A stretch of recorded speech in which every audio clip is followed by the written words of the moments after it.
Hello guys, welcome back to our channel. അങ്ങനെ രമ്യ തൻ്റെ ചതിക്കുഴിയിൽ ജയനെ വീഴ്ത്തിയിരിക്കുകയാണ്. അതിൻ്റെ ആദ്യപടി എന്നോണം ജയൻ്റെ കടയും മറ്റും ശരിയാക്കുന്നതിനായി പണം കൊടുക്കുകയാണ് രമ്യ. പണത്തിനൊപ്പം തന്നെ ജയനും നിൽക്കുന്നു. പിന്നീട് കാണിക്കുന്നത് രുക്മിണി രാജുവിൻ്റെ വീട്ടിലേക്ക് വരുന്നതാണ്. നല്ല അവശത അഭിനയിച്ചുകൊണ്ടാണ് രുക്മിണി അവരുടെ വീട്ടിലേക്ക് ചെല്ലുന്നത്. എനിക്കെന്തെങ്കിലും പറ്റുന്നതിന് മുമ്പ് എൻ്റെ മോളെ ഒരാളുടെ കൈ പിടിച്ചു കൊടുക്കണം എന്നുള്ളത് എൻ്റെ ഒരു വലിയ ആഗ്രഹം തന്നെയാണ്. ഞാൻ ഓർത്തത് ശരിക്കും രാജുവും ആ കുട്ടിയും തമ്മിൽ പ്രണയത്തിലാണെന്നാണ്. ഇപ്പോൾ അങ്ങനെയൊന്നുമില്ലെന്ന് നമുക്കെല്ലാവർക്കും മനസ്സിലായ സ്ഥിതിക്ക് നമ്മളായിട്ട് എന്തിനാ ഇനി കുട്ടികളുടെ ഇഷ്ടത്തിനെല്ലാം എതിര് നിൽക്കുന്നത്?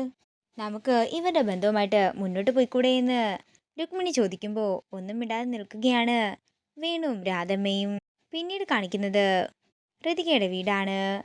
മദ്യലഹരിയിൽ നിന്നും എഴുന്നേൽക്കുകയാണ് ദീപക്.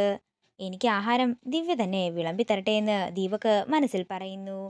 അതേസമയം ദിവ്യയുടെ അടുത്തേക്ക് കുഞ്ഞിനെ കാണാനേ വരികയാണ് ഋതിക. ഇതിന്റെ ഇടയ്ക്ക് അടുക്കളയിലേക്ക് പോകുന്ന ദീപക്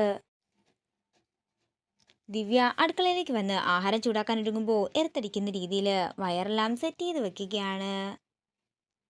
എന്താണെങ്കിലും ഇന്നത്തോടെ ഇവളുടെ കാര്യത്തിൽ തീരുമാനമായിക്കോളുമെന്ന് മനസ്സിൽ പറഞ്ഞ് സന്തോഷത്തോടെ നിൽക്കുകയാണ് ദീപകിന്റെ ചതിക്കുഴിയിൽ വീഴാൻ പോകുന്നത് ദിവ്യയാകുമോ അതോ അംബികയാകുമോ? വരും എപ്പിസോഡുകളിൽ കാത്തിരുന്ന് കാണാം. മറക്കാതെ സബ്സ്ക്രൈബ് ചെയ്യുക. വീഡിയോ ഇഷ്ടമായെങ്കിൽ മറക്കാതെ ലൈക്ക് ചെയ്യുക, ഷെയർ ചെയ്യുക, കമൻറ്റ് ചെയ്യുക.